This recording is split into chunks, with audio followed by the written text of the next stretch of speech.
Hello everyone and welcome to Dear Aline. My name is Aline. Today is a very special episode of How to Life and we have an amazing guest, Madam President of Taiwan. Hi. Thank you so much for being here. It's my pleasure. Okay, so we have a few questions for you today. All right. Question number 1.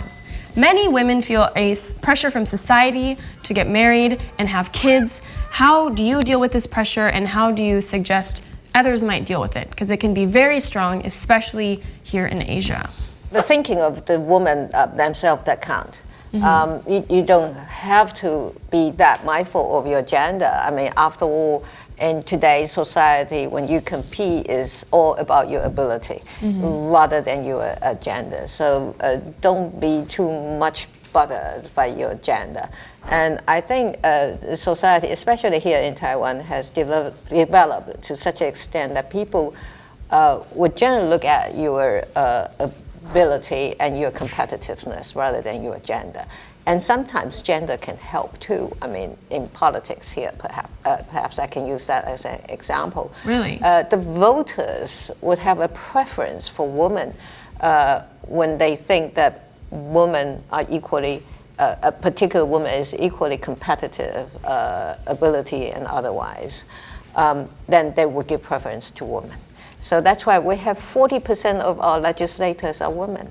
I've noticed in all of the videos I've seen, there's a lot of women in there. Yes, it's very unusual. Oh yes, I mean, it's a good thing here. People do not think that politics is not suited for women, and in fact, they when they vote, they actually have a preference for women. So why do you think that happened here? And do you think that's Taiwan specific as opposed to Asia, I'm guessing? I think it's probably Taiwan specific. Yeah. Because we're an immigration society, and also is a society of diverse culture. And we do have our indigenous people here. Yes. In indigenous society, women tend to be the leader. Oh, the matrilineal families. Yes, that's right. Ah, that makes a lot of sense. That's interesting. Yes. So what would you say to women outside of Taiwan who don't have the matrilineal society to look up to, whose parents and boyfriends and everyone are very disappointed if they don't want to get married to have kids? Like, what's 1 or 2 sentences that they can say or they can feel to be comfortable with that? Because I get this from so many women, they're just like, they feel so uncomfortable if they don't want the traditional life, and they're just even afraid to talk about it. Well, as I said, it's very much the determination and decision of women who want to have their own lives, rather than sharing the life with somebody else, which is in some cases good. But essentially, when you're talking about career, it's your life. Yeah. And therefore, it has to be determined enough and not to be too much bothered by this gender issue. But what is more important is that you look at the models. There are plenty of models around, and you can study their stories and find things useful for you. That's smart. Study the models. Here's your model, everyone. Okay, question number 2. You are our model. Okay, it is never easy to be a leader. How do you recover from setbacks and negativity, lots of negativity, and keep up your motivation to help people when sometimes you feel like you're just being attacked and dragged down? It's confidence. Confidence. Yes, I used to be a negotiator. So the lesson I learned from this career is that there's always a solution to the difficult issues in front of you.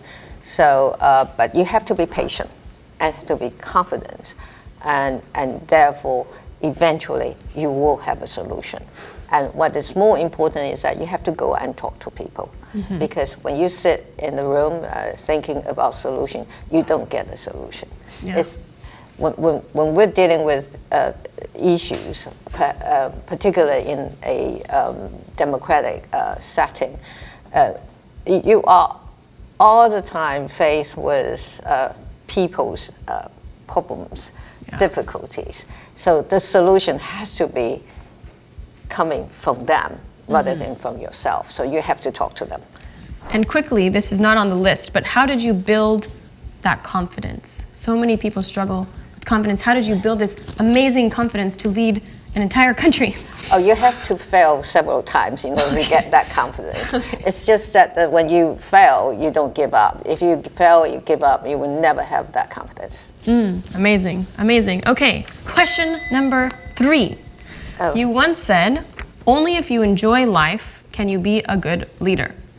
As someone who is also trying my best to always work hard, I find it very difficult to enjoy life as I am always focused on working, and I also take on the problems of the people that I reach. How do you manage to enjoy life while also still being very productive and helpful? Well, I am a very busy person. Yeah. But I always find a time for myself. And so I would sit in a room all by myself and get the feeling of being at ease. And then I would recall what happens during the day or the previous day and see what was the moment in which I feel good. And then I will accumulate all this sort of good feelings and feel that if people that I serve can have this feeling and they have the space, they can have this opportunity to have this moment of joyness, is something that a politician has to be, to make that as a goal for his or her service to the country. Oh, that's very good advice. To reflect on the day before. Sometimes we never take the time to reflect. We're just running through life without ever stopping. Yeah. That's great. It's nice that when you do that with your pets. Yes, I need pets. I need pets. Get me a dog. Okay. Question number 4. Taiwan is the first country in Asia to legalize gay marriage, which is amazing. So what makes Taiwan so uniquely progressive? And again, how do you manage this backlash? Is it still just confidence in your policies? Because a lot of people are usually not happy about progress. So how do you temper that? Well, let me tell you, it's a very difficult process and it's a long journey for us to go through. But we somehow find a way to get there. And I think it's very much because we are an immigration society. People tend to be more accommodating, more adventurous, and more receptive to progressive values. And what is also important is that we were under authoritarian rule for a long time, and we went through a very difficult process of getting the freedom and democracy that we have today. So we have a lot of respect for human rights. That's amazing. And therefore, people tend to be more sympathetic towards this same-sex marriage issue or gender issue or human rights issue as a whole. Yes. And therefore, despite the fact that there are people who are very much against this idea, but eventually we sit down and talk to each other and find a solution that is acceptable to most of the population here. Okay, so you take the time, you speak to everyone. Yes. Okay, that makes sense. And our final question, which is very, very political with huge ramifications, is you have lots of rescue animals. You have your 2 cats, you had 3 retired guide dogs, and I grew up with no brothers and sisters, but only a dog. So I really love animals so much. And I was wondering, what lessons have you learned from your pets, and what role do they play in your life? Oh, this is a political Very question. political, very, very important. Then I have to answer in a political way. Yes, asking the hardball questions, you know. Well, I enjoy my time with my pets because they don't talk back and they don't argue with you.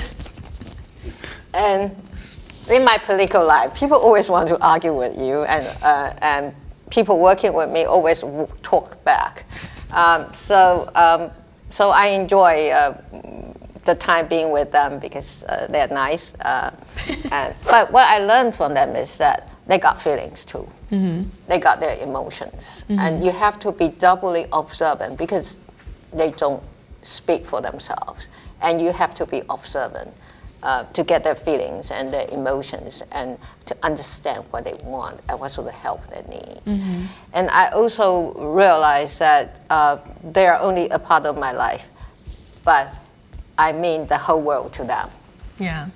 So, and you have to be doubly careful in interacting with them because they are so sensitive. Yeah. So this is the thing that I learned. When you are facing the public here, there are all sorts of people that you have to serve, to care for, and to make their lives better. So you have to be doubly observant and to understand their emotions, their feelings, and to get your policy right. Amazing. Great. Animals are the best, in summary. Thank you so much for being here today and taking this time. I know me and many other people, men and women, admire you and all the work you do, and it is amazing to see you. So thank you for doing that. Thank you. Thank you.